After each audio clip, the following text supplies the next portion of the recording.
নমস্কার বন্ধুরা, আপনাদেরকে আজকে একটি তথ্য দেওয়ার জন্য আমি এই ভিডিওটা শেয়ার করছি। এটি হলো শক্তিগড়ের ল্যাংচা।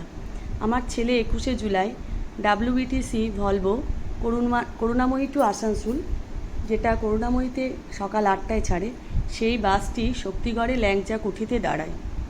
আমার ছেলে ওখান থেকে 10 পিস 10 টাকা সাইজের ল্যাংচা কিনেছে, তারপর বাড়িতে এসে গেছে। ওই দিন আমরা ল্যাংচাটা খাইনি, ফ্রিজে ঢুকিয়ে রেখেছিলাম। পরের দিন অর্থাৎ গতকাল আমরা টিফিন করার সময় ল্যাংচাটিকে বের করে খেতে যাই।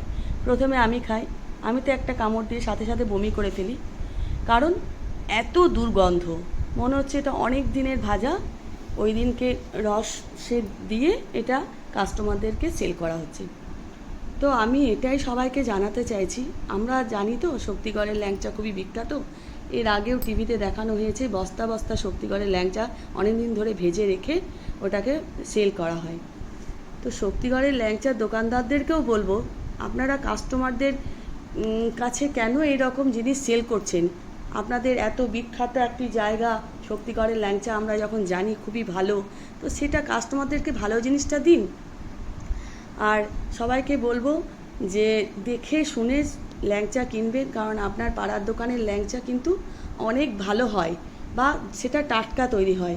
আমরা জিনিসটাকে কিনে নিয়ে আসার পর ঘরে এসে যখন দেখব, তখন তো আমাদের কারোর পক্ষে সম্ভব নয় দোকানে গিয়ে ল্যাংচাটাকে ফেরত দিয়ে আসার। তাই অনেক ভাবনা চিন্তা করে ল্যাংচা কিনবেন, কারণ এর আগেও অনেকবার দেখানো হয়েছে টিভিতে। আজকে আমি হাতে নাতে প্রমাণ পেলাম, আর ভাবলাম আপনাদেরকে শেয়ার করি। আমাদের অনেক ভুল ধারণা আছে, হয়তো শক্তিগড়ের ল্যাংচা খুবই ভালো। তো ভিডিওটা সবাই দেখবেন, ভালো থাকবেন, সুস্থ থাকবেন।